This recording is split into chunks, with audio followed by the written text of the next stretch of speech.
Heavily armed soldiers in the streets. After 3 days of protest, a daily routine in Zimbabwe's capital, Harare. Shops are closed, public institutions are not working, people are desperate. Very frightened. But yeah, maybe we don't know where we are going. Just staying at home, just going to work, assuming as if everything is normal, is not normal. While President Emmerson Mnangagwa is on an extended trip to Russia and the Davos meeting to search for funds, authorities back at home clamped down on the protesters. On Wednesday, police arrested Pastor Mawarire. The pastor and prominent critic of the government is accused of supporting street protests.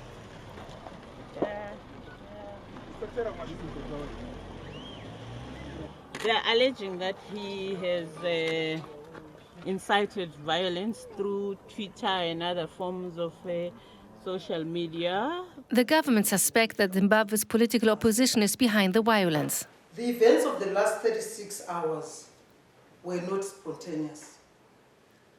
These were well-planned attacks against the peace-loving Zimbabwean people. But the opposition said that spurring living conditions have left ordinary Zimbabweans no choice but to protest.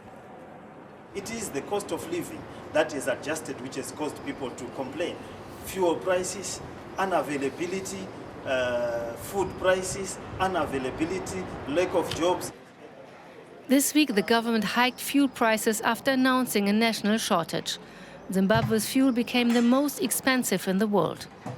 Street protests have diminished, but there has been a coordinated stay-at-home protest organized by the country's trade unions aimed at protesting dire living conditions and no end in sight.